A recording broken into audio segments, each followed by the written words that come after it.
가진 것 쥐뿔도 없는 노인네. 며느리가 시어머니를 향해 손가락질하며 비아냥거렸습니다. 저희도 살아야죠. 어머니까지 책임질 여유 없다고요. 아들이 어머니를 향해 차갑게 내뱉었습니다. 그리고 한겨울밤 70대 어머니는 가방 하나 들고 집에서 쫓겨났습니다. 하지만 며칠 후 아들 부부가 신문 일면을 장식한 어떤 기사를 본 순간 얼굴이 하얗게 질렸습니다. 도대체 그들이 본 것은 무엇이었을까요? 오늘도 사연 지금 시작합니다. 최민석의 아파트 거실은 온통 값비싸 보이는 가구들로 가득했습니다. 이탈리아산 가죽 소파와 독일제 원목 식탁, 그리고 벽 한쪽을 모두 차지한 대형 텔레비전까지 집안의 모든 물건이 죗값을 뽐내는 듯했죠. 하지만 그 화려함이 무색하게 집안의 공기는 얼음장처럼 차갑기만 했습니다. 부엌에서는 박복내가 구수한 된장찌개 냄새를 맡으며 마지막 간을 보고 있었어요. 이른 평생을 살아온 그녀의 손은 나무 껍질처럼 거칠었지만 국자를 쥐고 뚝배기를 접는 손길만큼은 조금의 망설임도 없이 능숙했습니다. 수진아, 저녁 다 됐다. 민석이 언제쯤 온다니? 복내가 뜨거운 뚝배기를 식탁에 조심스럽게 올리자 방에서 나온 며느리 이수진이 코를 막으며 미간을 찌푸렸습니다. 아우, 이게 무슨 냄새야? 어머니, 요즘 세상에 누가 이런 촌스러운 걸 먹어요? 수진이 소파에 몸을 던지듯 앉아 스마트폰을 켜며 배달 앱을 열었습니다.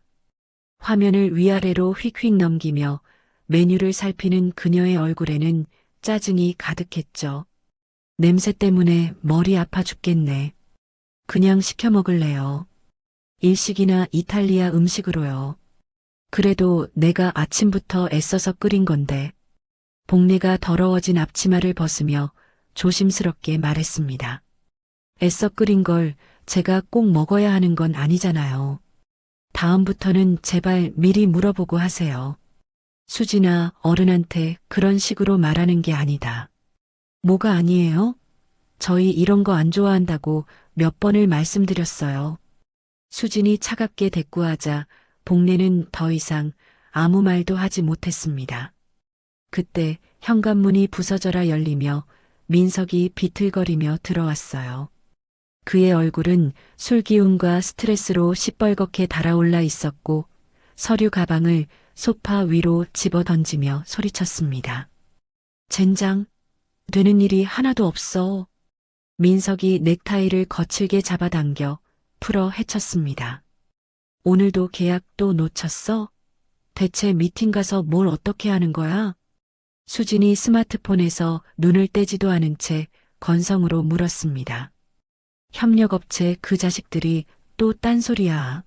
조건이 마음에 안 든다고 판을 엎겠다는 거야. 그럼 조건을 맞춰주든가. 어떻게든 구슬려서 사업 따내는 게 능력 아니야? 맞춰줄 돈이 어디 있어. 이런 식으로 가다가는 정말 회사 문 닫게 생겼다고. 민석이 양손으로 머리를 감싸주며 한숨을 내쉬자 복내가 조용히 다가가 그의 어깨에 손을 올렸습니다. 민석아, 많이 힘들겠네. 속 시끄러워도 밥이라도 한술 떠라. 지금 이 상황에 밥이 넘어가요? 민석이 신경질적으로 어머니의 손을 뿌리쳤습니다. 복내가 휘청이며 한 걸음 뒤로 물러났죠. 다 어머니 때문이잖아요. 내가 다른 놈들처럼 제대로 된 뒷받침이라도 있었으면 이런 개고생은 안 했을 거 아니에요. 민석아, 애미한테 그게 무슨 말이냐? 사실이잖아요. 친구 박상현이는 아버지가 부동산으로 돈 싸들고 와서 미천 대줘가지고 지금 사업이 얼마나 잘 나가는데요. 어머니 태훈이 아시죠? 걔네 부모는 공장을 통째로 물려줘서 걱정 없이 사는데 복내는 입술을 굳게 다문 채 아들의 분노를 온몸으로 받아내고 있었습니다. 그런데 나는 맨손으로 시작해서 이게 뭐예요? 죽어라 고생만 하고 있잖아요. 어머니한테 화풀이 좀 그만해. 수진이 스마트폰으로 메뉴를 고르며 무심하게 말했습니다. 화풀이? 이게 화풀이로 보여? 사실을 말하는 거잖아. 젊었을 때 땅이라도 좀 사두시지. 아버지 돌아가시고 나서도 그냥 손 놓고 계셨잖아요. 민서가 복례의 목소리에 처음으로 힘이 들어갔습니다. 아버지 돌아가신 다음에 내가 뭘 하면서 너를 키웠는지 정말 몰라. 뭘 하셨는데요? 가게 하나 제대로 못 키우고 접으신 것 말고요. 그 가게로 널 대학까지 보냈다. 대학 보내는 게 뭐 대단한 일이에요? 요즘 세상에 누가 대학 안 가는데요? 그런 건 부모로서 당연히 해야 할 의무 아니에요? 민석이 비웃듯 말하자 복례의 손이 미세하게 떨려왔어요. 그럼 뭐예요? 어머니가 조금만 더 능력이 있으셨다면 내가 이런 고생 안 했을 거라고요. 그만해. 복례가 나지막이 중얼거렸습니다. 뭐라고요? 그만하라고 했다. 이번에는 전과 다른 목소리였습니다. 오랫동안 참아왔던 무언가가 섞여 나오는 듯한 소리였죠. 에이 몰라. 피곤해 죽겠네. 민석이 소파에 몸을 던지며 텔레비전 리모컨을 집어들었습니다. 시끄러운 뉴스 소리가 거실을 가득 채웠어요.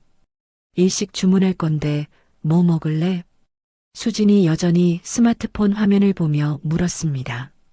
아무거나 시켜. 그냥 아무거나. 복례는 더 이상 그곳에 서 있지 않고 조용히 자신의 방으로 향했습니다.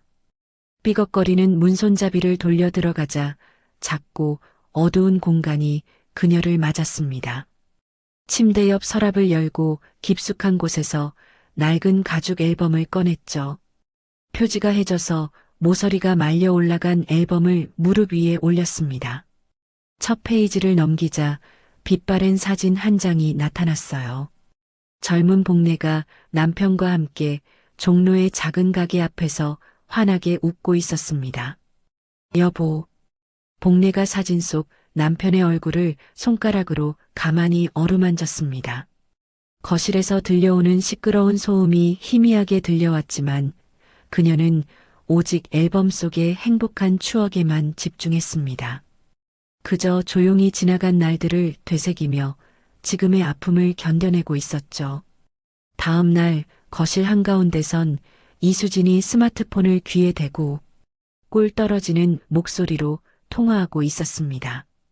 그녀의 손가락은 통화하는 내내 자신의 명품 가방 로고를 무의식적으로 만지고 있었죠. 응, 그럼 이번 주 토요일 어때? 우리 집에서 집들이 겸해서 다 같이 보자. 전화기 너머로 친구들의 환호성이 들려오자 수진의 입가에 만족스러운 미소가 번졌습니다. 어머, 얘 좀 봐. 뭘 사온데 됐어. 빈손으로 와도 돼. 음식이랑 술은 내가 다 준비해 놓을 거라니까. 수진이 우아하게 통화를 끊고는 부엌으로 향했습니다. 부엌에서는 박복례가 허리를 숙인 채 산더미처럼 쌓인 그릇을 닦고 있었어요. 어머니, 방금 들으셨죠? 이번 주 토요일에 제 친구들 몇 명 오기로 했어요. 복례가 고무장갑을 낀 손으로 그릇에 물기를 털며 고개를 돌렸습니다. 그래, 오랜만에 친구들 만나나 보구나. 몇 명이나 온다니? 한 6명? 7명? 아무튼 집들이니까 음식 좀 제대로 준비해 주셔야겠어요. 수진이 손가락을 꼽아가며 메뉴를 읊기 시작했습니다. 그 모습은 마치 식당에 주문을 넣는 손님 같았습니다. 일단 모듬전 푸짐하게 부치시고요. 잡채랑 갈비찜도 해야겠네요. 아, 그리고 상큼하게 먹을 나물 무침도 몇 가지. 과일도 제일 비싼 걸로 사다가 예쁘게 깎아주시고요. 알았다. 그렇게 준비하면 되겠니? 네. 아, 그리고 제일 중요한 거. 어머니. 수진이 복례의 얼굴을 똑바로 쳐다보며 말했습니다. 제 친구들 앞에서는 그냥 없는 사람처럼 조용히 부엌에만 계세요. 괜히 나와서 말 거시면 분위기 이상해지니까. 복례가 설거지를 하던 손을 그대로 멈췄습니다. 싱크대 수도꼭지에서 물이 떨어지는 소리만 들려왔습니다. 그게 대체 무슨 소리냐? 별 뜻은 아니에요. 그냥 제 손님들이니까 저랑 제 친구들끼리 편하게 놀게 해달라는 뜻이에요. 복례는 아무 대답 없이 다시 그릇을 닦기 시작했습니다. 그날은 그릇과 그릇이 부딪히는 소리가 유난히 날카롭게 들렸습니다. 토요일 오후가 되자 현관벨이 쉴 새 없이 울렸습니다. 수진의 친구들이 명품 옷과 가방으로 한껏 멋을 낸 채 거실로 들어섰어요. 어머, 수진아. 집 진짜 끝내준다. 이게 몇 평이야? 인테리어는 또 어디서 한 거래? 잡지에 나오는 집보다 더 좋아. 친구들의 감탄사가 연신 터져 나왔습니다. 그 시각 복례는 낡은 앞치마를 두르고 머리에 삼각건까지 쓴 채 부엌에서 땀을 뻘뻘 흘리고 있었습니다. 기름 냄새와 음식 냄새가 온몸에 가득 배어 있었죠. 복례가 음식이 가득 담긴 커다란 쟁반을 들고 거실로 나갔습니다. 와, 이게 다 뭐야?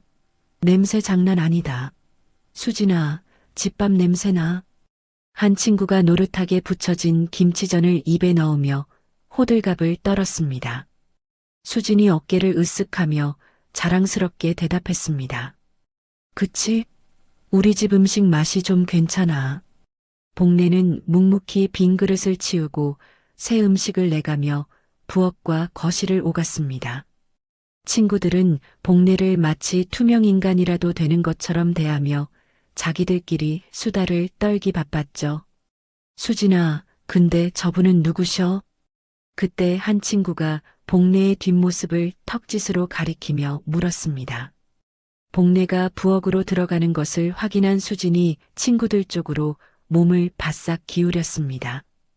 그녀의 목소리가 비밀을 말하듯 작아졌어요. 저분, 이번에 새로 구한 가사 도우미야. 어머, 진짜? 음식 너무 잘하시는데. 응.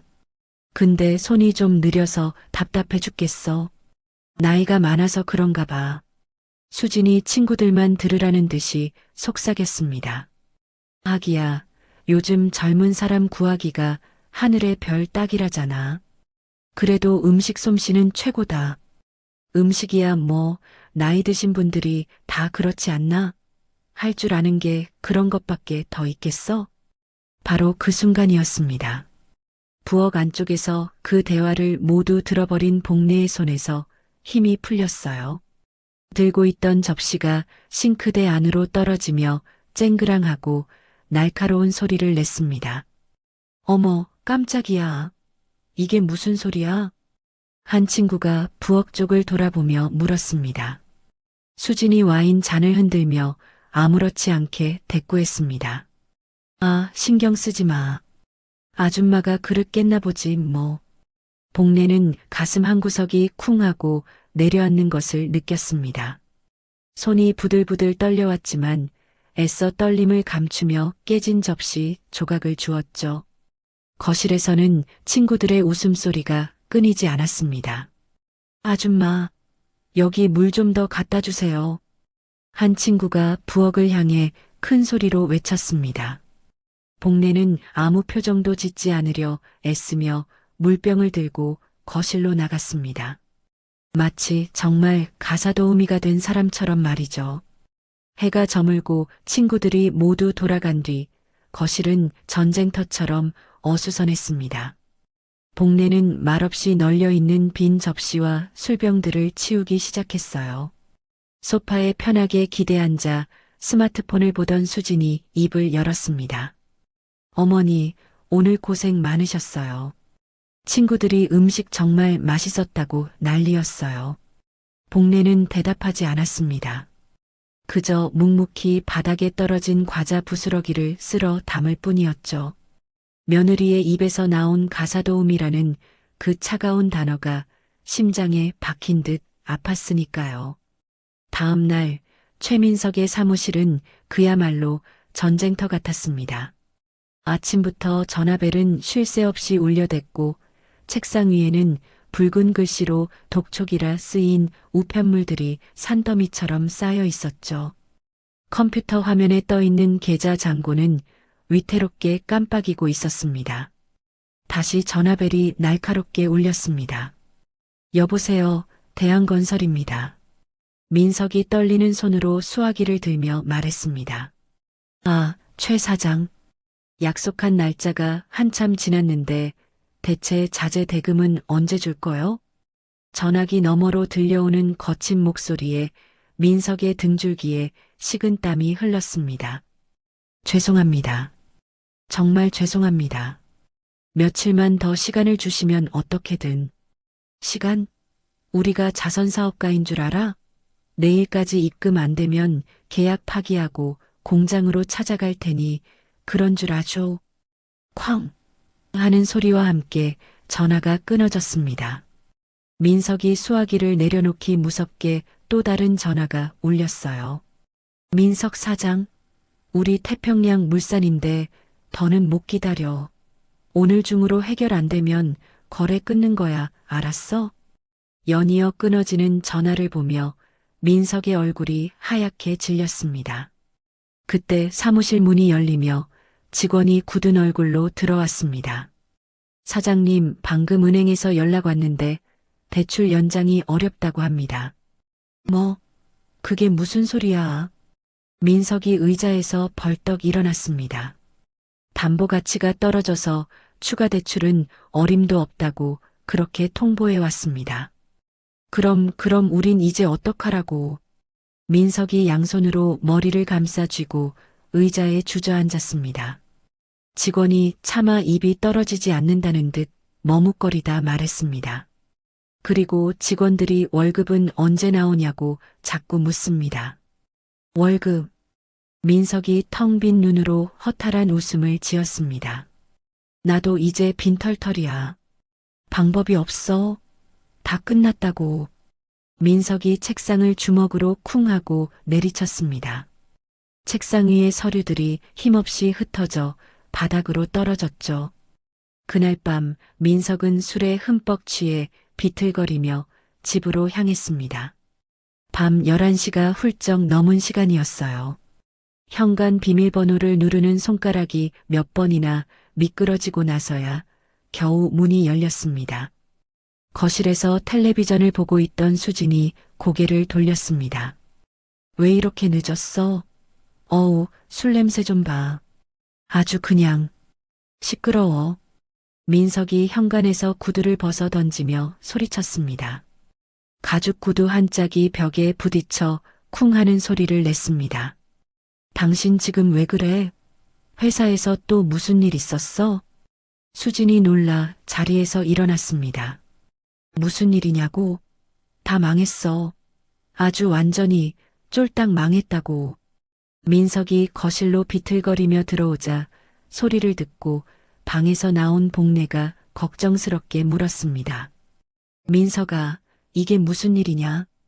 어머니는 그냥 들어가세요. 민석이 손을 휘휘 내저으며 소리쳤습니다. 그는 이성을 잃은 짐승처럼 거실을 이리저리 돌아다녔습니다.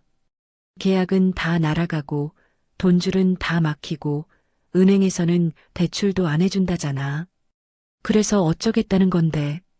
수진이 불안한 얼굴로 묻자 민석이 옆에 있던 소파 쿠션을 집어 바닥에 던졌습니다. 뭘 어떡해. 다 끝이라고. 그는 소파 옆에 놓인 화분을 발로 걷어찼습니다. 화분이 넘어지며 시커먼 흙이 거실 바닥 사방으로 튀었습니다. 아, 미쳤어. 민석아.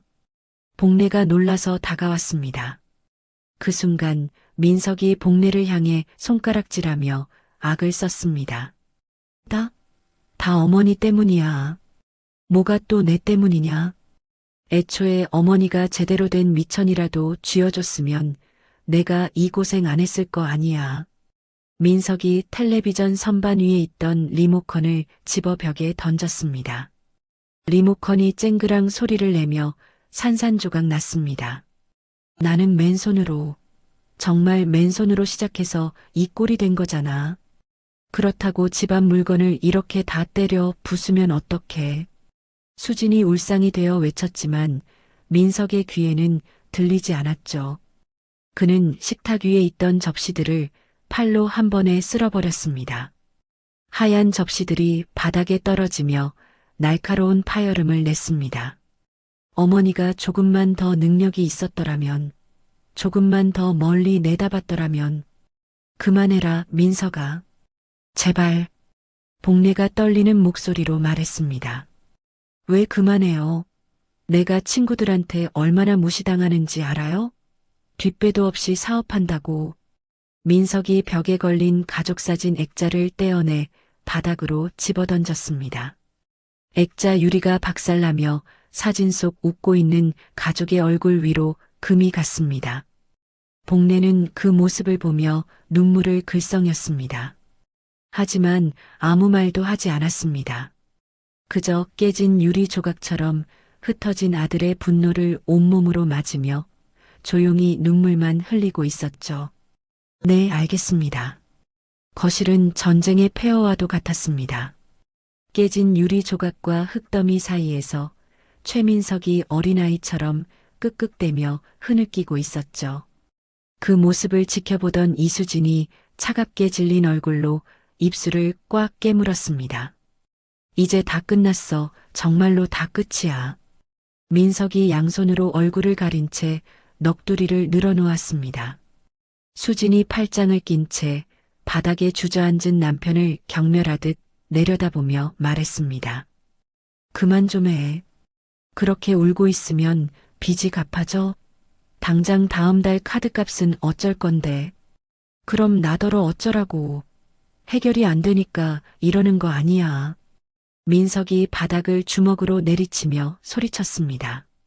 그때 박복례가 조용히 다가가 깨진 화분 조각들을 맨손으로 줍기 시작했습니다.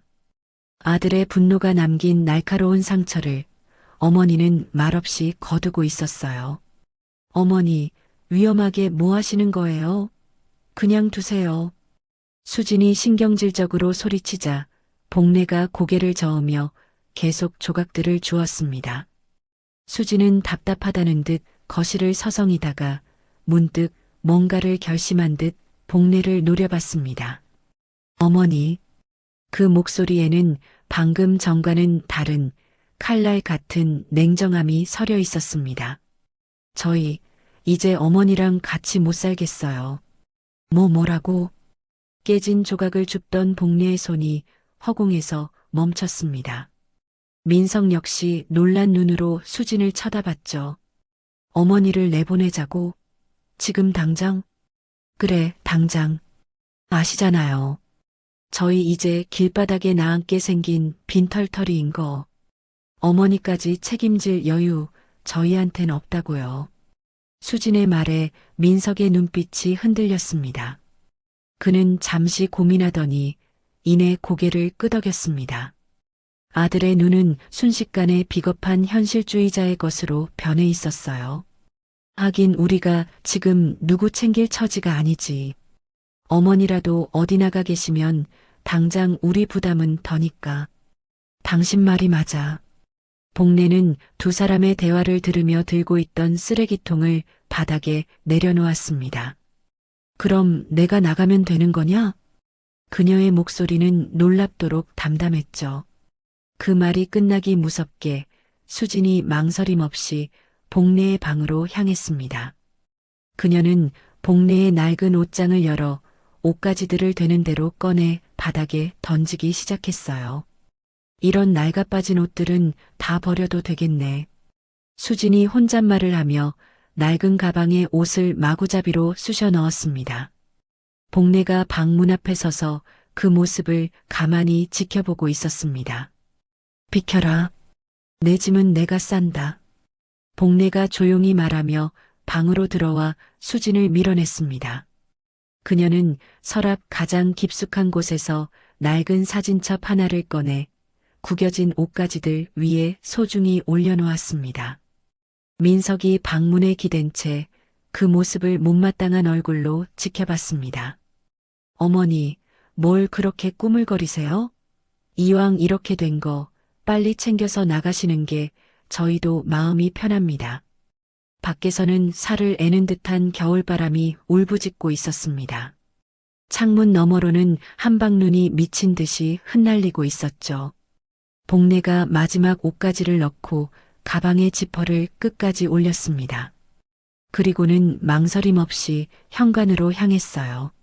어머니, 저희도 살아야죠. 이 상황 이해하시죠? 민석이 눈을 피하며 변명처럼 말했습니다. 수지는 팔짱을 낀 채 마치 귀찮은 손님을 배웅하듯 서 있었죠. 이제 그만 나가보세요. 저희도 피곤하네요. 복내는 아무 대답 없이 현관문 손잡이에 손을 올렸습니다. 미련 따위는 조금도 보이지 않았어요. 찬바람이 문틈으로 거세게 불어들어와 복내의 머리카락을 흩날렸습니다. 쿵! 육중한 현관문이 닫히는 소리가 복내의 등 뒤에 비수처럼 박혔습니다. 차가운 복도에 그녀가 홀로 남았어요. 손에는 낡은 가방 하나뿐이었습니다. 하지만 그녀의 눈은 울고 있지 않았습니다.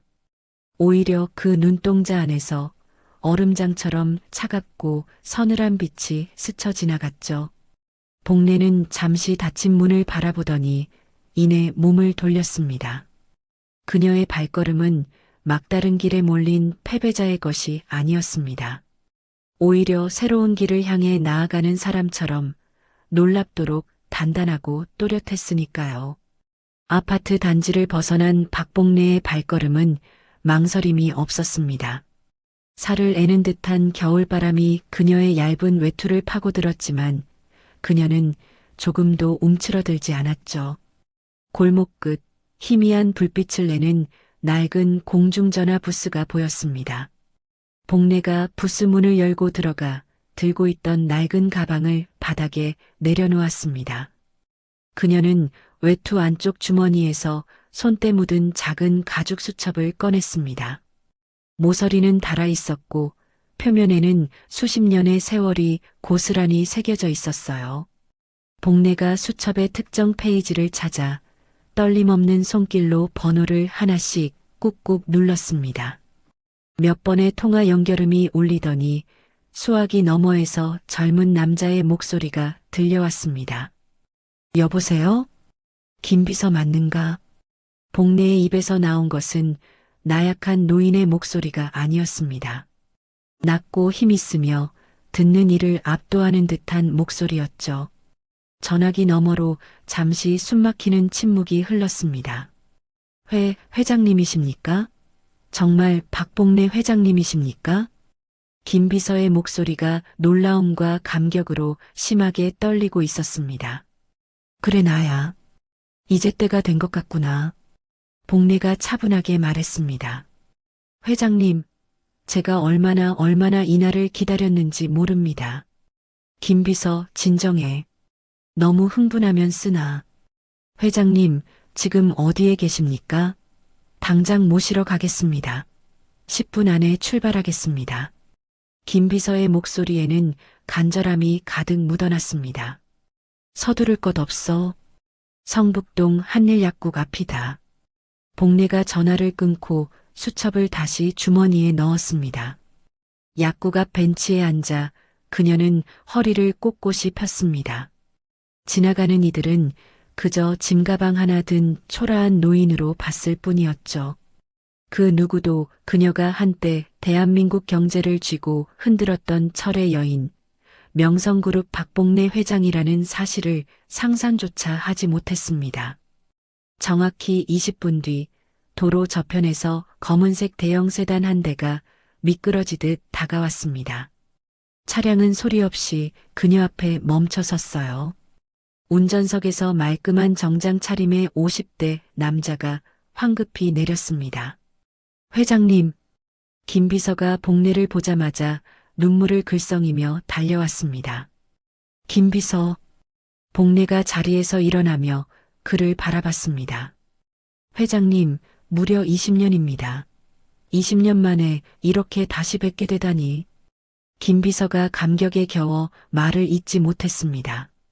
자네도 많이 늙었네. 나도 많이 늙었지? 복례가 김비서의 머리에 희끗희끗 내린 서리를 보며 희미하게 웃었습니다. 그런 말씀 마십시오. 회장님께서는 조금도 변치 않으셨습니다. 김비서가 그녀의 낡은 가방을 두 손으로 공손히 받아들며 차 문을 열었습니다.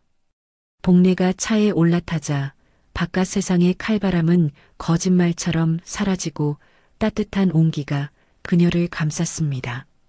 김비서가 운전석에 앉으며 백미러로 복례를 바라봤습니다. 회장님, 어디로 모실까요? 롯데호텔. 맨 꼭대기 펜트하우스로 가자.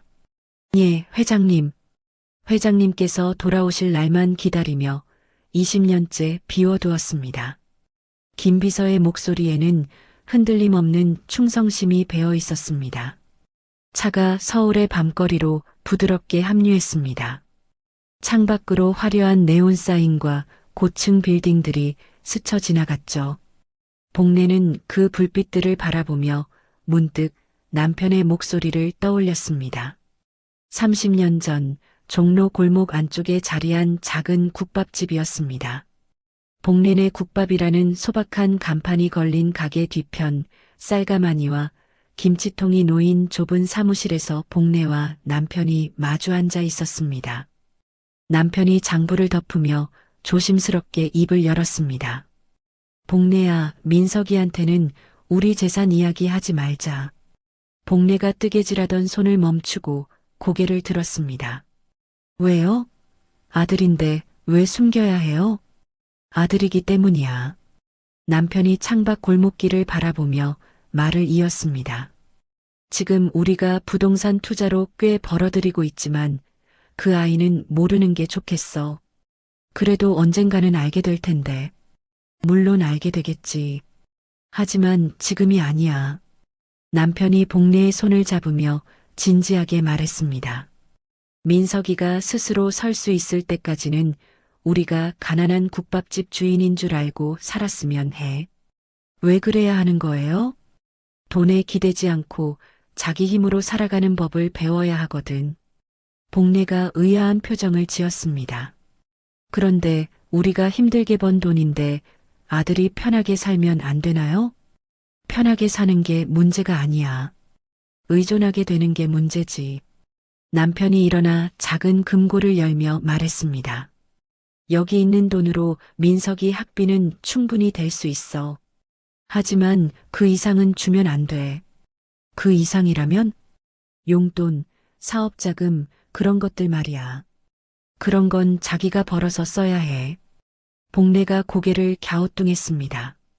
그럼 우리가 이렇게 부자인 걸 언제까지 숨기자는 거예요? 민석이가 진짜 어른이 될 때까지. 돈이 없어도 당당하게 살 수 있을 때까지. 남편이 복례 앞에 앉으며 단호하게 말했습니다. 만약 내가 먼저 죽거든 약속해줘. 민석이가 스스로 설 때까지는 절대 도와주지 말라고. 여보, 약속해줘, 복례야. 이건 정말 중요한 일이야. 복례가 한참을 망설이다가 고개를 끄덕였습니다. 알겠어요. 약속할게요. 남편이 안도의 미소를 지었습니다. 고마워. 그 아이가 진짜 성숙한 사람이 되길 바라는 마음이야. 기억 속에서 남편의 목소리가 멀어져 갔습니다. 여보, 당신이 왜 그런 이야기를 했는지 이제 알겠어요. 복례가 창밖의 야경에서 시선을 거두며 쓸쓸하게 미소 지었습니다.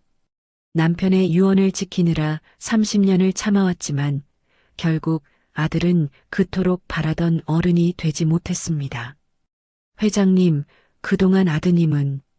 김비서가 조심스럽게 물었습니다. 그 아이 얘기는 나중에.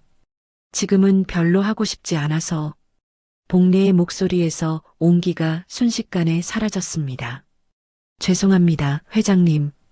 차가 롯데호텔 정문에 도착하자 대기하고 있던 호텔 지배인이 달려 나와 문을 열었습니다. 모든 직원이 허리를 90도로 숙여 그녀를 맞이했죠. 박 회장님 기다리고 있었습니다. 복례가 고개를 끄덕이며 로비로 들어섰습니다. 전용 엘리베이터의 숫자가 올라갈수록 복례의 표정은 부드러운 할머니에서 차가운 기업 총수의 얼굴로 시시각각 변해갔습니다. 펜트하우스 문이 열리자 거대한 통유리창 너머로 서울의 야경이 폭포수처럼 쏟아졌습니다. 남산타워와 한강, 그리고 보석처럼 반짝이는 수많은 불빛이 그녀의 발 아래 펼쳐져 있었어요. 김비서, 복례가 야경을 등지고 서서 말했습니다. 예, 회장님. 내일부터 바빠질 게다. 마음 단단히 먹어도 언제든 명령만 내리십시오, 회장님. 김비서가 깊이 고개를 숙이고 조용히 물러났습니다. 펜트하우스에 홀로 남은 복례가 천천히 유리창 앞으로 다가갔습니다. 그녀의 등 뒤로 지난 시간 초라했던 어둠이 물러나고 있었습니다. 그리고 그 앞에는 그녀가 되찾아야 할 서울의 밤이 발 아래 눈부시게 펼쳐져 있었죠. 다음 날 아침 8시 정각 펜트하우스 현관벨이 울렸습니다. 김비서가 문을 열자 최고급 장비들로 무장한 3명의 여성이 들어섰죠.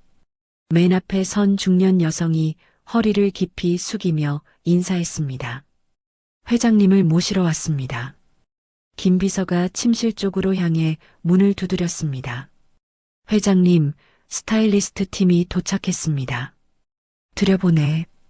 방 안에서 나지막하지만 힘있는 목소리가 들려왔습니다. 팀이 침실로 들어서자 복례는 이미 흰색 실크 가운을 걸친 채 거울 앞에 앉아 있었습니다. 어제 아들의 집에서 쫓겨나던 초라한 노인의 모습은 온데간데 없었죠. 회장님, 20년 만에 다시 뵙습니다. 팀장이 감격스러운 얼굴로 말했습니다. 그래, 김 팀장이 내 머리를 처음 만져줬을 때가 엊그제 같은데. 세월 한번 빠르네. 오늘도 최고의 영광으로 생각하고 모시겠습니다. 팀장이 복례의 머리카락을 조심스럽게 만져보았습니다. 많이 상하셨습니다. 관리할 시간이 없으셨나 봅니다. 시간이 없었던 게 아니라 그럴 필요가 없었지. 이제부터 다시 필요해졌지만 복례가 거울 속 자신을 보며 담담히 말했습니다. 그 말 한마디에 전문가들의 손길이 일사불란하게 움직이기 시작했어요. 한 명은 머리를, 다른 한 명은 얼굴을, 마지막 한 명은 거칠어진 손톱을 다듬었습니다. 지난 20년의 고된 세월이 전문가들의 손길 아래 흔적도 없이 지워지고 있었습니다. 2시간이 흐른 뒤 모든 작업이 끝났습니다. 회장님, 확인해 보시죠. 거울 속에는 완전히 다른 사람이 앉아 있었습니다. 푸석하던 백발은 기품 있는 짙은 갈색의 단발머리로 변해 있었고 옅은 화장은 그녀의 날카로운 눈빛을 더욱 돋보이게 만들었죠.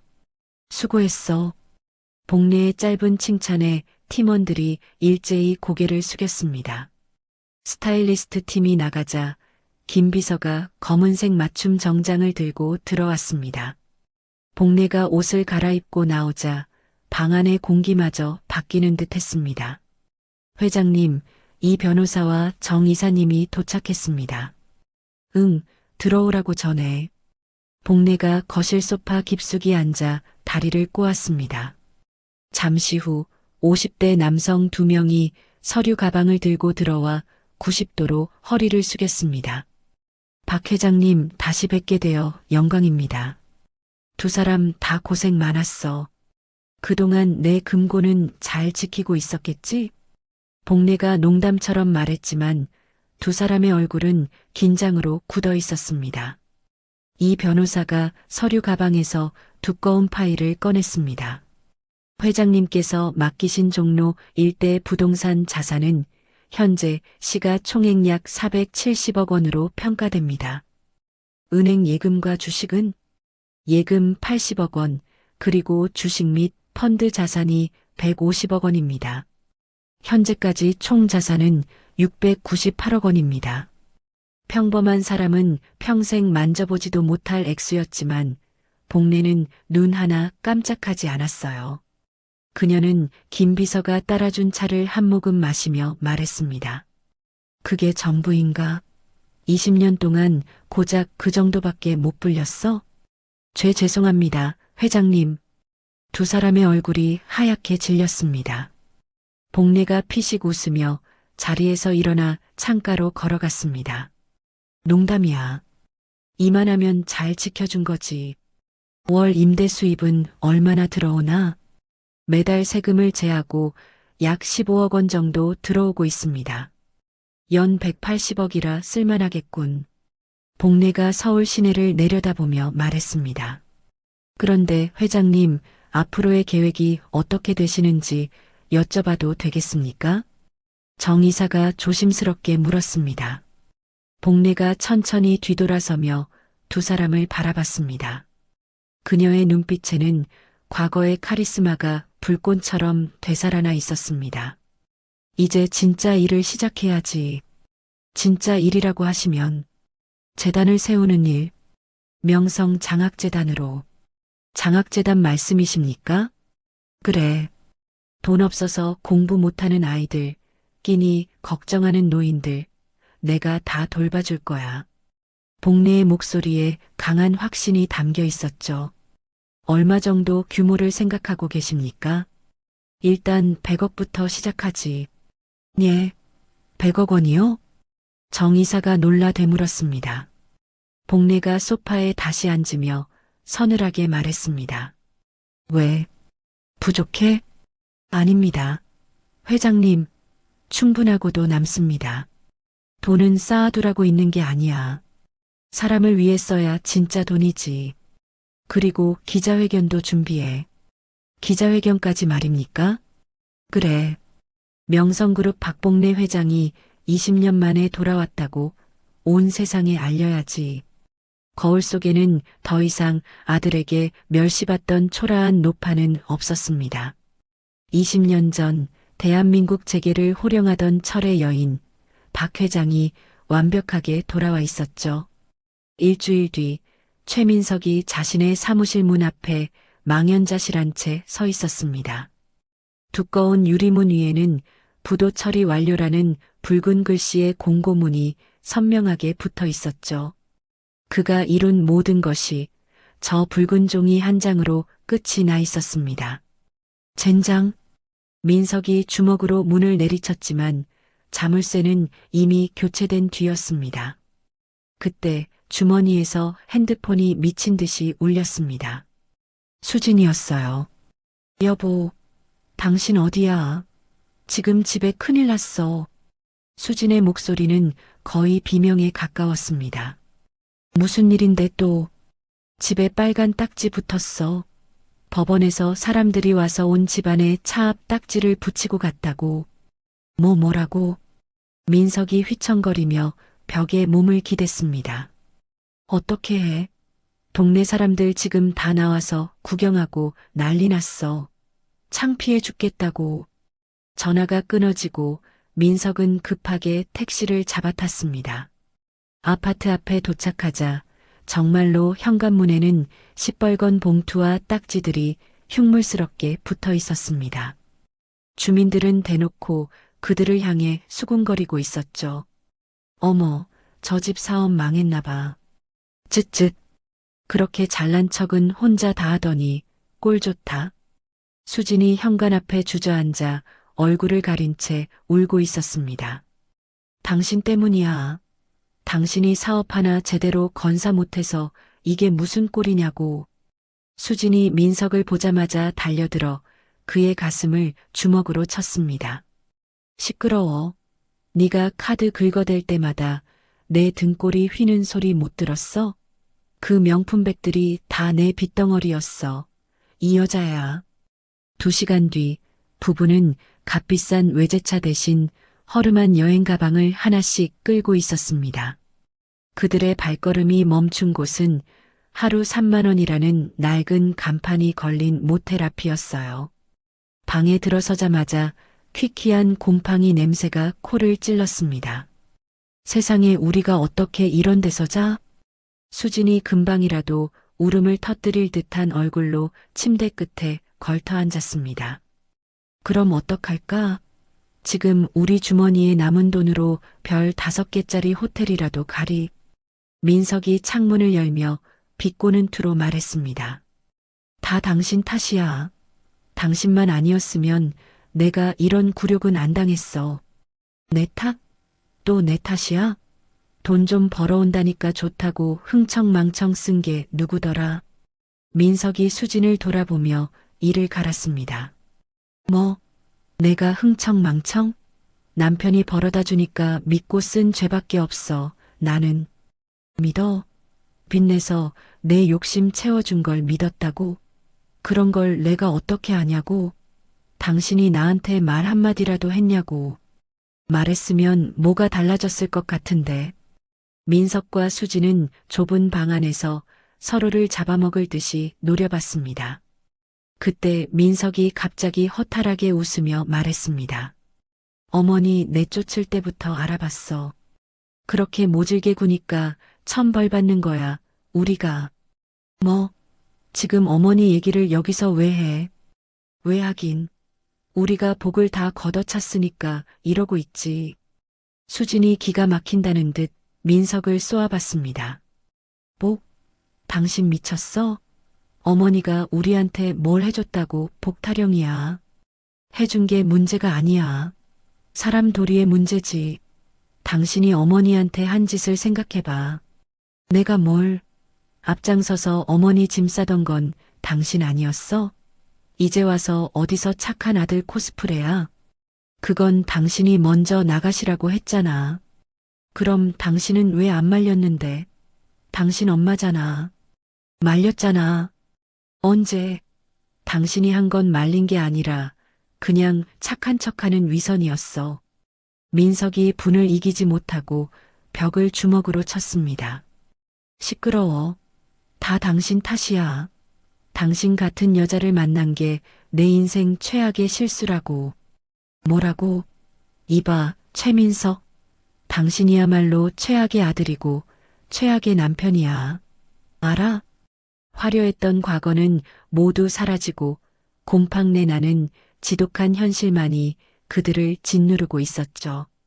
두 사람은 좁고 더러운 방 안에서 서로를 향해 악담을 퍼부으며 그렇게 끝없이 추락하고 있었습니다. 며칠째 이어진 싸움 끝에 최민석은 허름한 모텔 방을 도망치듯 빠져나왔습니다. 면도를 못해 거뭇해진 턱과 기름진 머리카락은 그의 처지를 그대로 보여주고 있었죠. 주머니를 뒤져보니 남은 것은 꼬깃꼬깃한 1,000원짜리 몇 장과 동전 몇 개뿐이었습니다. 그는 마지막 지푸라기라도 잡는 심정으로 낡은 공중전화 부스로 향했습니다. 과거에 가깝게 지냈던 직장 동료의 번호를 눌렀습니다. 여보세요, 박 과장? 나 민석인데. 민석이냐? 이게 얼마만이야?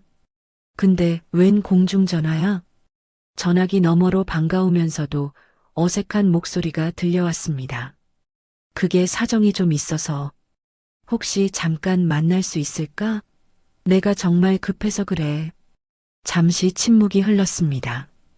그 짧은 순간이 민석에게는 영원처럼 길게 느껴졌죠. 민석아, 정말 미안하다. 나도 요즘 아내 가게가 어려워서 다음에 내가 꼭 연락할게. 아, 괜찮아. 내가 미안하다. 민석이 힘없이 수화기를 내려놓았습니다. 벌써 5번째 거절이었습니다. 그가 무너지자 세상도 함께 등을 돌리고 있었습니다. 정처 없이 길을 걷던 그의 발걸음이 한 지하철역 신문 가판대 앞에서 멈췄습니다. 그저 멍하니 진열된 신문들을 바라보는데 유독 한 신문의 일면 머리 기사가 그의 눈을 사로잡았습니다. 돌아온 철의 여인, 명성그룹 박봉래 회장, 사재 700억 회척해 장학재단 설립. 박봉래라는 이름이 그의 뇌리에 번개처럼 스쳐 지나갔습니다. 민석은 홀린 듯 가판대로 다가가 헤드라인 아래의 사진을 들여다봤습니다. 고급스러운 정장을 입고 기품 있게 앉아있는 여성의 사진이었어요. 보면 볼수록 사진 속 여성의 얼굴이 낯이 익었습니다. 설마 아니야, 아닐 거야. 그가 중얼거리며 신문에 얼굴을 거의 파묻다시피 했습니다. 사진 속 인물은 의심의 여지 없이 바로 자신의 어머니 박복래였습니다. 하지만 그가 알던 초라하고 주눅든 어머니의 모습은 어디에도 없었죠. 단정한 머리와 온화하지만 흔들림 없는 눈빛, 모든 것이 낯설었습니다. 민석이 떨리는 손으로 주머니에서 1,000원짜리 한 장을 꺼내 신문을 샀습니다. 그는 길 한복판에 선 채로 기사를 읽기 시작했습니다. 명성그룹 박복래 회장은 어제 기자회견을 통해 100억 원 규모의 장학재단 설립 계획을 공식 발표했다. 종로 일대에 다수의 빌딩을 소유하고 있는 박 회장은 현재 확인된 자산만 약 700억 원에 이르는 것으로 알려져. 툭! 민석의 손에서 들고 있던 신문이 바닥으로 떨어졌습니다. 700억? 그가 평생을 벌어도 만져볼 수 없는, 상상조차 할 수 없는 돈이었습니다. 민석의 다리에 힘이 풀리며 그 자리에 주저앉을 뻔했습니다. 그가 하찮게 여기고 한겨울밤에 짐짝처럼 내쫓았던 어머니가 바로 그 거부였다는 사실을 믿을 수가 없었죠. 주머니에서 핸드폰을 꺼내 수진에게 전화했습니다. 왜 또 전화야? 돈이라도 구해왔어? 수진의 날카로운 목소리가 들려왔습니다. 수진아, 당신 지금 빨리 나와봐. 무슨 소리야 또? 우리 어머니가 신문에 나왔어. 명성그룹 회장이래. 뭐? 당신 드디어 미쳤구나? 헛소리하지 말고 돈이나 구해와. 진짜야. 자산이 700억이래. 700억? 민석이 거의 울부짖듯 소리쳤습니다. 그 순간 수학이 넘어 수진의 거친 숨소리가 멈췄습니다. 뭐라고? 방금 700억이라고 했어?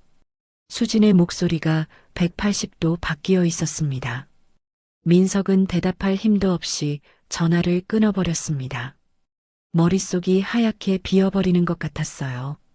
충격과 당혹감, 그리고 뒤늦은 후회가 온몸을 덮쳐왔습니다. 자신이 걷어찬 것이 단순히 늙고 능력 없는 어머니가 아니었다는 것을 깨달았습니다.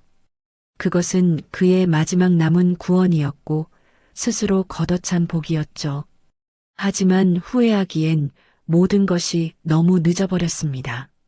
지나가는 사람들이 길바닥에 주저앉아 있는 그를 이상하게 쳐다봤지만 아무것도 신경 쓸 수 없었습니다. 신문 기사를 확인한 민석과 수진은 허름한 모텔 방을 불이 나게 뛰쳐나왔습니다. 며칠 동안 서로를 향해 으르렁대던 모습은 온데간데 없었죠. 초라한 옷차림은 그대로였지만 두 사람의 눈에는 절박함과 탐욕이 뒤섞여 이글거리고 있었습니다. 그들은 이제 같은 목표를 가진 동업자나 다름없었습니다. 지하철 안에서 수진이 다급하게 말했습니다. 들어가면 무조건 잘못했다고 빌어. 최대한 불쌍하게 보여야 돼. 알았지? 알아. 어머니도 결국 사람인데 자식이 와서 저렇게까지 비는데 어떻게 모른 척 하시겠어. 민석이 고개를 끄덕이며 대답했습니다. 두 사람의 머릿속은 이미 700억이라는 거대한 숫자로 가득 차 있었어요. 롯데호텔에 도착한 그들은 화려하고 웅장한 로비의 모습에 순간 압도당했습니다. 반짝이는 대리석 바닥과 거대한 샹들리에, 그리고 고급스러운 옷차림의 사람들 사이에서 그들의 모습은 마치 깨끗한 흰 비단 위에 떨어진 흙탕물 같았죠. 민석이 주눅든 채로 프론트 데스크에 다가갔습니다. 저 박복래 회장님 좀 뵈러 왔는데요. 아들입니다. 죄송합니다만 약속되지 않은 방문은 안내해 드릴 수 없습니다. 직원의 정중하지만 단호한 거절에 수진이 나섰습니다. 저희가 그 아들, 며느리라고요. 가족인데 왜 못 만나요? 바로 그때 정장을 입은 경호원 2명이 다가와 그들의 앞을 막아섰습니다. 무슨 일이십니까? 저희가 박봉래 회장님 아들, 며느리입니다. 신분증도 여기 있습니다. 민석이 떨리는 손으로 신분증을 꺼내 보여줬습니다. 경호원이 신분증을 확인하고는 귀에 꽂힌 무전기로 짧게 보고했습니다. 잠시 후 경호원의 미간이 살짝 찌푸려졌습니다. 죄송합니다. 회장님께서 두 분을 만나고 싶지 않다고 하십니다. 예, 거절하셨다고요? 친아들인데? 다시 한번 여쭤봐 주세요. 분명히 전달했습니다. 돌아가 주시기 바랍니다. 경호원들의 대답은 기계처럼 차가웠습니다. 그 순간이었습니다. 민석이 갑자기 그 자리에 털썩하고 무릎을 꿇었습니다. 로비에 있던 모든 사람들의 시선이 순식간에 그에게로 쏠렸죠. 어머니, 이 불효자식이 왔습니다. 제가 다 잘못했습니다. 민석의 처절한 외침이 로비 전체에 울려 퍼졌습니다. 수진도 1초의 망설임 없이 옆에 따라 무릎을 꿇으며 눈물을 폭포수처럼 쏟아냈습니다. 어머니, 저희가 죽을 죄를 지었습니다. 어머니의 깊은 뜻도 모르고. 로비는 순식간에 구경꾼들로 가득 찼습니다. 사람들은 수군거리며 핸드폰을 꺼내 이 기막힌 광경을 찍기 시작했어요.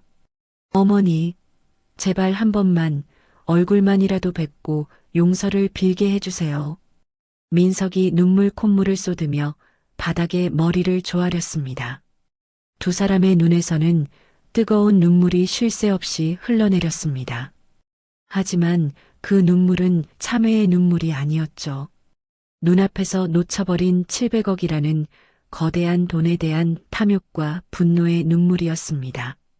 어머니가 그렇게 대단한 분이신 줄도 모르고 저희가 얼마나 철없이 굴었는지 모릅니다. 정말 죄송합니다. 수진의 연기는 완벽했습니다. 주변 사람들은 아무리 그래도 자식인데 너무하네라며 동정의 눈빛을 보내기 시작했죠. 상황이 소란스러워지자 호텔 관리자까지 달려왔지만 두 사람은 막무가내였습니다. 어머니, 어머니. 그들의 처절한 울음소리가 화려한 호텔 로비를 가득 메웠습니다. 하지만 정작 그들이 닫고 싶어하는 펜트하우스의 문은 굳게 닫힌 채 열릴 기미가 보이지 않았습니다. 민석과 수진의 처절한 울음소리가 호텔 로비를 가득 메우고 있을 때였습니다. 소란을 구경하던 사람들의 웅성거림이 거짓말처럼 멎었습니다. 모두의 시선이 한 곳으로 향했죠. 로비 2층, 화려한 난간 위로 검은색 정장을 입은 박봉래가 마치 여왕처럼 아래를 굽어보고 있었습니다. 예전의 초라한 모습은 그림자조차 찾아볼 수 없는 서늘한 위엄 그 자체였습니다. 그 눈빛에는 어미가 자식을 향해 가질 수 있는 그 어떤 감정도 남아있지 않았습니다. 오직 차가운 경멸과 완전한 단절의 의지만이 서려 있었죠. 어머니, 복례를 발견한 민석이 두 팔을 벌리며 절규했습니다. 어머니, 저희가 정말 잘못했습니다. 제발 용서해 주세요. 수진도 바닥에 엎드린 채 손을 뻗으며 애원했습니다. 하지만 복례는 미동도 없이 그들의 위선적인 눈물의 쇼를 내려다볼 뿐이었습니다. 그녀는 옆에 서 있던 이진수 변호사를 향해 아주 작게 고개를 끄덕였습니다. 그것이 신호였습니다. 이 변호사가 서류 가방을 들고 계단을 내려오기 시작했습니다. 그의 구두 소리가 대리석 바닥에 또렷하게 울릴 때마다 민석과 수진의 심장은 바닥으로 떨어지는 듯했죠. 이 변호사는 무릎 꿇은 두 사람 앞에 멈춰 섰습니다. 누구세요? 회장님 변호사입니다. 변호사님, 어머니께 저희가 정말 뉘우치고 있다고 제발 말씀 좀 전해주세요. 민석이 그의 바지춤을 붙잡으며 매달렸습니다. 이 변호사는 아무런 감정 없는 얼굴로 그들을 내려다보더니 들고 있던 서류 봉투를 바닥에 던졌습니다. 마치 자선단체에 헌옷을 던져주듯 무심한 동작이었어요. 박봉래 회장님의 최종 뜻을 전하러 왔습니다. 봉투에서 나온 것은 2장의 빳빳한 법원 서류였습니다. 이것은 박봉래 회장님께서 청구하신 친자관계 부존재 확인 소장입니다. 친자관계 단절이요? 민석의 입이 멍하니 벌어졌습니다. 그리고 이것은 2분에 대한 접근금지 명령 신청서입니다. 오늘부로 2분은 박 회장님 반경 100m 이내로 접근이 금지됩니다. 배 100m요? 수진의 얼굴에서 핏기가 완전히 사라졌습니다. 이 변호사의 차가운 목소리가 계속 이어졌습니다. 또한 회장님의 모든 재산은 사회에 환원될 예정이며 2분에게는 단 1원도 상속되지 않음을 공식적으로 통보합니다. 1원도 안 주신다고요? 수진이 그 자리에 주저앉아 버렸습니다. 민석이 고개를 들어 2층을 올려다보며 절규했습니다. 어머니, 어떻게 저희한테 이러실 수 있어요? 그래도 저희는 어머니 자식이잖아요. 하지만 2층 난간은 이미 텅 비어 있었습니다. 복례는 아들의 마지막 절규를 들을 가치조차 없다는 듯 이미 자리를 뜬 뒤였죠. 이 변호사가 마지막으로 입을 열었습니다. 그의 목소리는 얼음보다 차가웠습니다. 회장님께서는 2분을 어제부로 이미 고인이 된 자식으로 여기고 계십니다. 다시는 찾아오지 마십시오. 이 변호사는 그 말을 끝으로 돌아섰습니다. 경호원들이 길을 열었고 그는 아무 일도 없었다는 듯 유유히 사라졌습니다. 로비에는 다시 어색한 정적이 흘렀습니다. 사람들의 동정심은 이제 노골적인 조롱과 구경거리로 바뀌어 있었죠. 민석이 떨리는 손으로 바닥에 떨어진 서류를 주워들었습니다. 친자관계 단절이라는 글자가 눈앞에서 아른거렸습니다. 정말 끝인가 봐. 민석의 입에서 허탈한 웃음이 터져나왔습니다. 이제 우리 진짜 어떻게 살아? 수진의 목소리는 신라처럼 떨리고 있었어요. 2 사람이 비틀거리며 호텔을 나섰습니다. 그들의 마지막 희망이었던 종이 한 장이 민석의 힘없는 손에서 빠져나가 차가운 바람 속으로 흩날려 갔습니다. 서울 시내 한 호텔의 대연회장에 수십 명의 기자들이 모여 있었습니다. 대한민국의 모든 언론사가 모인 듯 기자들의 열띤 취재 열기로 공기마저 뜨거웠죠. 연단 앞에는 복례 장학재단 설립 기자회견이라는 현수막이 걸려 있었습니다.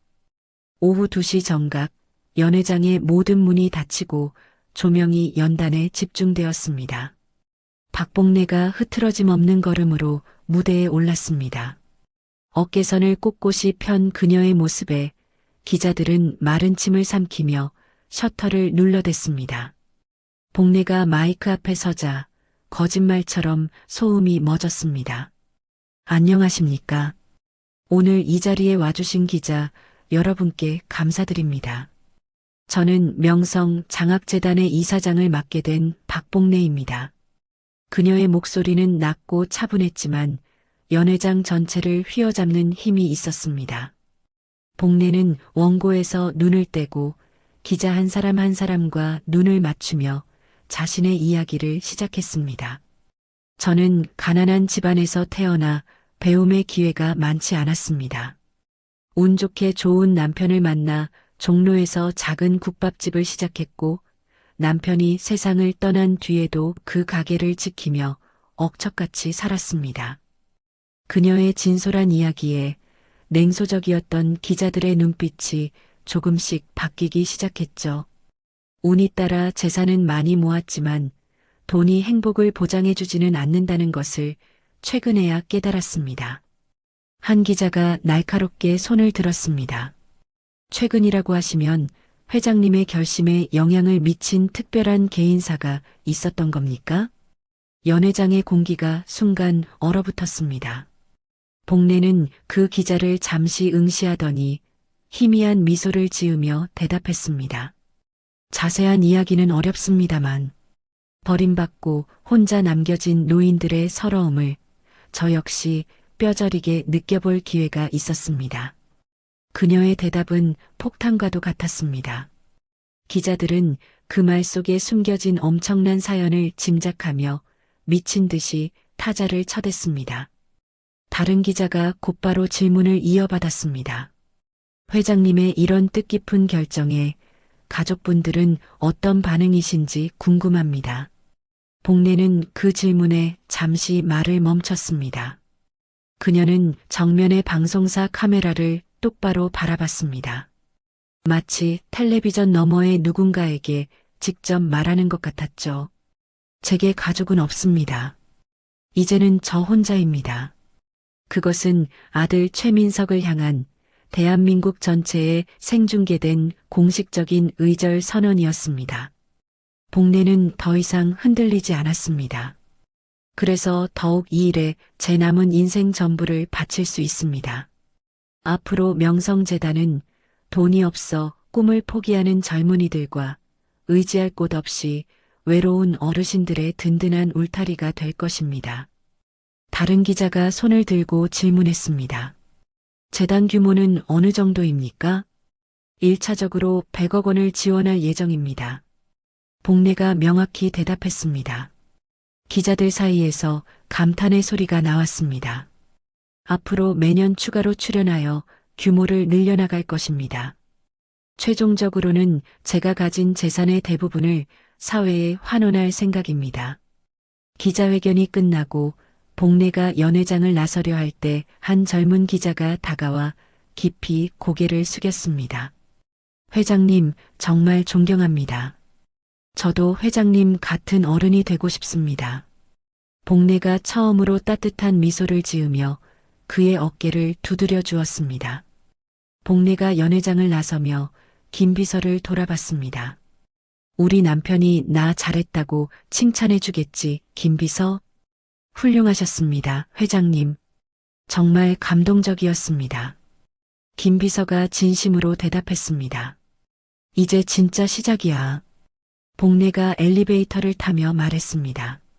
그날 저녁 모든 방송사의 메인 뉴스는 박복례 회장의 소식으로 도배되었습니다. 진정한 노블레스 오블리주, 시대의 어른이 보여준 감동이라는 찬사가 쏟아졌죠. 복례는 펜트하우스 거실에서 와인 잔을 든 채 텔레비전 속 자신의 모습을 바라보고 있었습니다. 그녀는 더 이상 누군가의 어머니가 아니었습니다. 스스로 세상의 빛이 되기로 선택한 박복례, 모두의 존경을 받는 시대의 어른으로 다시 태어난 순간이었죠. 그날 저녁 복례는 와인 잔을 입술에 가져가며 창밖의 서울 야경을 바라봤습니다. 반짝이는 불빛들이 마치 별처럼 아름다웠습니다. 하지만 그 화려한 불빛들이 닿지 않는 곳도 있었습니다.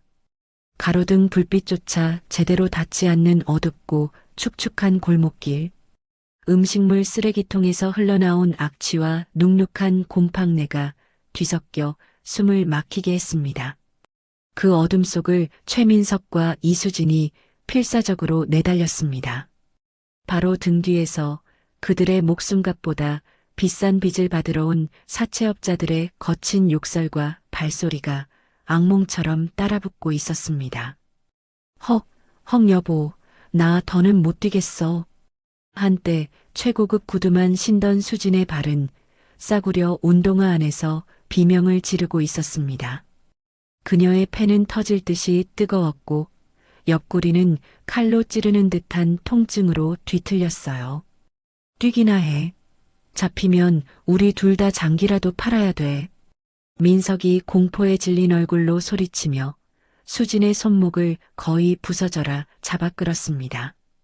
그들은 짐승처럼 헐떡이며 악취가 진동하는 쓰레기 더미 뒤로 몸을 숨겼습니다.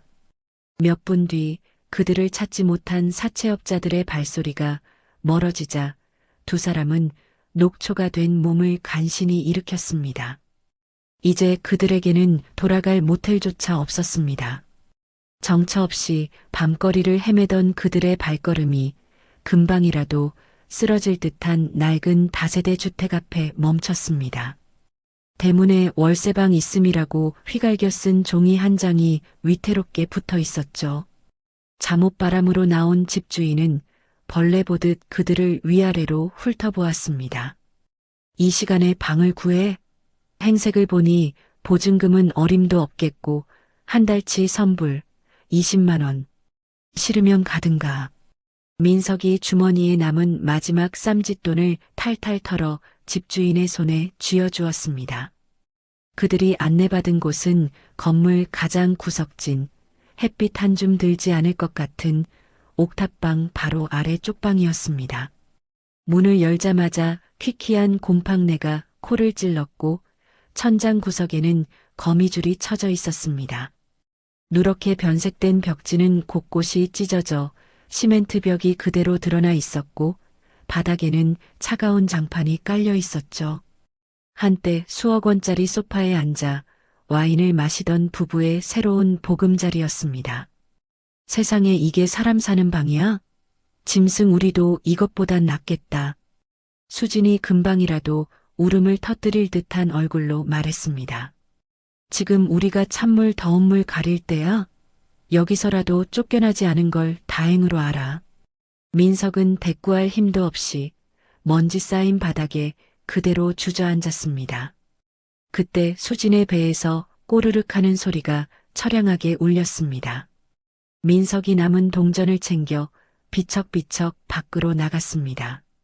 그가 편의점에서 사온 것은 컵라면 2개와 삼각김밥 하나가 전부였습니다. 두 사람은 차가운 장판 바닥에 마주 앉아 낡은 전기포트로 물을 끓였습니다. 한때 수억 원짜리 식탁에서 최고급 요리를 먹던 부부의 저녁 식사였죠. 아무 말 없이 딱딱하게 굳은 삼각김밥을 반으로 나눠 씹고 있을 때였습니다. 아래층에서 희미하게 텔레비전 뉴스 소리가 들려왔습니다. 어제 명성 장학재단 설립을 공식 발표한 박봉래 회장은 우리 사회에 큰 울림을 주었습니다. 박봉래라는 이름이 방 안의 무거운 공기를 칼날처럼 베고 들어왔습니다. 민석과 수진의 젓가락질이 동시에 허공에서 멈췄습니다. 두 사람은 홀린 듯이 1층으로 내려가 집주인 방에 열린 문틈으로 시선을 고정했습니다. 작고 오래된 텔레비전 화면 속에는 눈부신 조명을 받으며 연설하는 어머니의 모습이 나오고 있었죠. 돈이 없다는 이유로 젊은이들이 꿈을 포기하지 않도록 자식들에게 버림받고 홀로 남겨진 어르신들의 눈물을 닦아드리는 것이 제 마지막 소임입니다.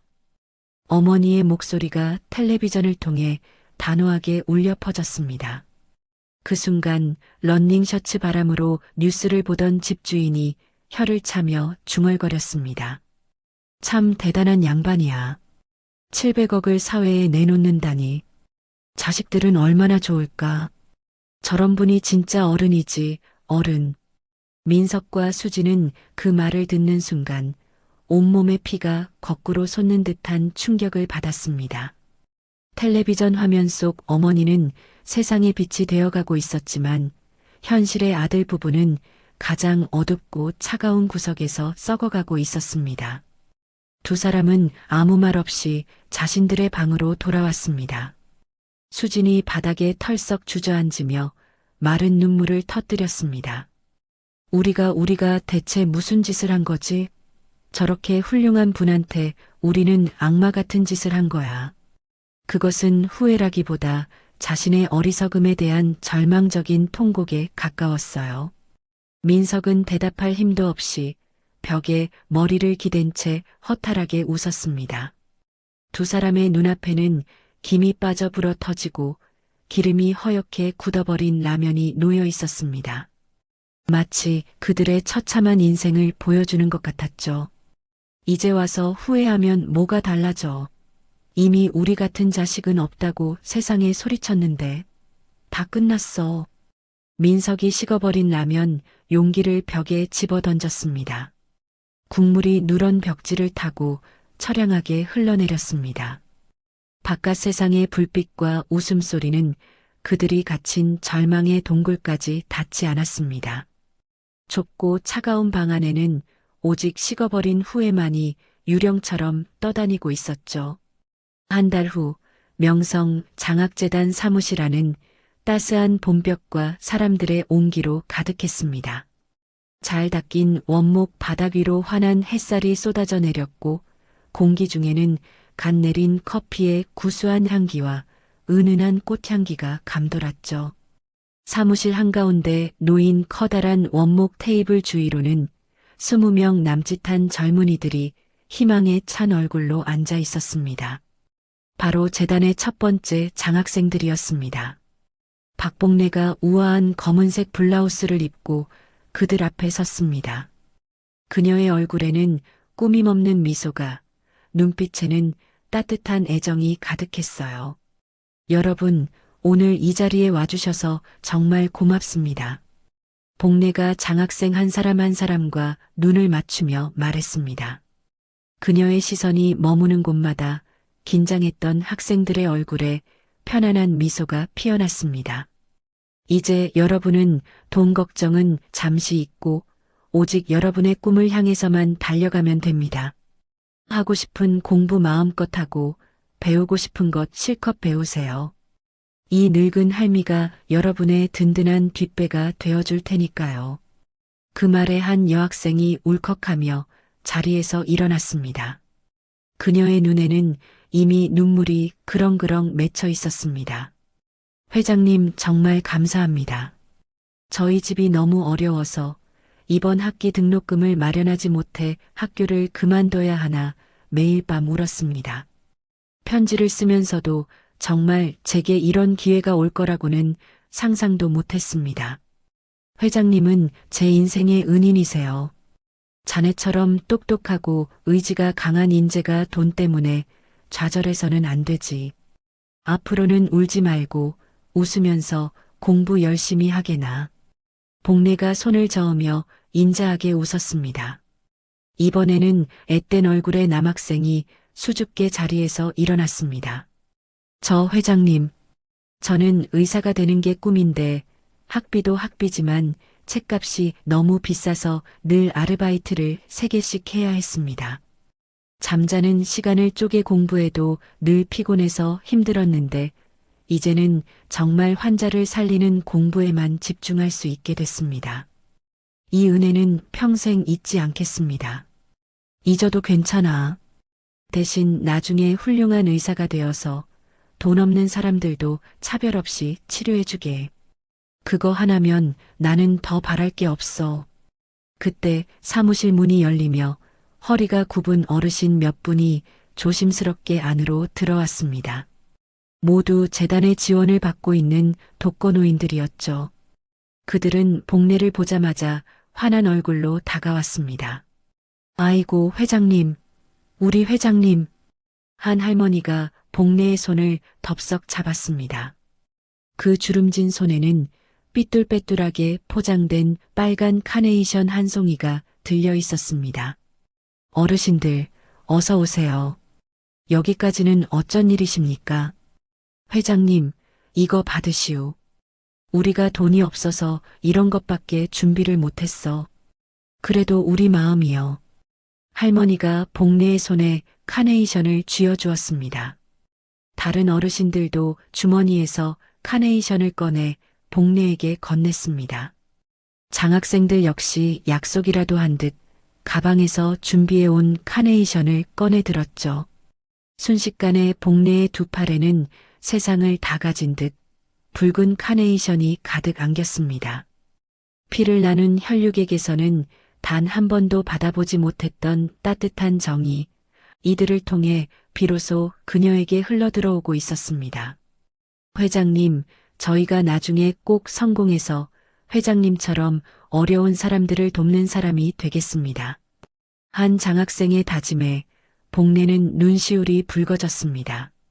그래, 그거면 됐다. 그거 하나면 내가 가진 모든 걸 내놓아도 아깝지 않아. 사무실 안은 감사와 희망, 그리고 따뜻한 사랑으로 가득 차 있었습니다. 하지만 바로 그 시각 서울의 가장 후미진 달동네 낡은 다세대 주택의 단칸방에서는 전혀 다른 풍경이 펼쳐지고 있었습니다. 최민석이 곰팡이가 핀 차가운 바닥에 누워 거미줄이 쳐진 천장을 멍하니 바라보고 있었죠. 이수진은 벽을 향해 등을 돌린 채 새우처럼 몸을 웅크리고 있었습니다. 방 안은 두 사람의 무거운 침묵으로 가득 차 숨쉬는 것조차 고통스러웠습니다. 민석의 눈가에서 뜨거운 눈물 한 방울이 소리 없이 흘러내렸습니다. 그의 머릿속에서는 영화처럼 지나간 날들이 끊임없이 재생되고 있었습니다. 어머니 때문에 이 모양이야. 라고 악을 쓰던 자신의 추악한 모습, 가게 하나 제대로 못 키우고 접으신 것 말고 뭘 하셨냐며 어머니의 인생을 통째로 무시했던 잔인한 말들이 심장을 파고들었습니다. 그 하찮아 보이던 가게가 700억 제국의 씨앗이었다는 사실을 그는 이제야 알게 된 것이었죠. 수진 역시 낡고 축축한 베개에 얼굴을 묻은 채 소리 없는 울음을 삼켰습니다. 요즘 세상에 누가 이런 촌스러운 걸 먹어요? 라며 어머니의 정성을 무시했던 순간 가사도움이라며 어머니의 존재를 지워버렸던 기억이 떠올라 온몸이 부서지는 듯 아팠습니다. 그 모든 것이 자신이 그토록 멸시했던 시어머니의 돈으로 누렸던 사치였다는 사실이 이제 와서야 지독한 치욕으로 다가왔습니다. 창문 틈으로 스며드는 차가운 밤바람이 그들의 남루한 옷가지를 파고들었습니다. 민석의 입술이 미세하게 움직였지만 어떤 소리도 나오지 않았습니다. 어머니, 그 세 글자를 그는 속으로만 수천 번, 수만 번 되뇌고 있었죠. 두 사람 사이의 거리는 한 뼘도 되지 않았지만 그들의 마음은 지구 반대편보다 더 멀리 떨어져 있었습니다. 복례의 사무실에는 웃음소리가 끊이지 않았지만 그 온기는 결코 이 차갑고 어두운 절망의 방까지 닿을 수 없었습니다. 그들의 후회는 닿을 곳 없이 차가운 방 안을 맴돌다 결국 그들 자신을 갉아먹는 독이 되어가고 있었죠. 오늘 이야기 어떠셨나요? 혹시 끝까지 함께 해주신 분이 계시다면 잘 들었다고 댓글 하나만 남겨주세요. 여러분에게도 따뜻하고 빛나는 날들이 찾아올 거예요. 구독과 좋아요는 다음 이야기를 이어가는 큰 힘이 됩니다. 지금까지 오늘도 사연이었습니다. 더 깊고 따뜻한 이야기로 다시 찾아뵐게요. 편안한 하루 보내세요. 감사합니다.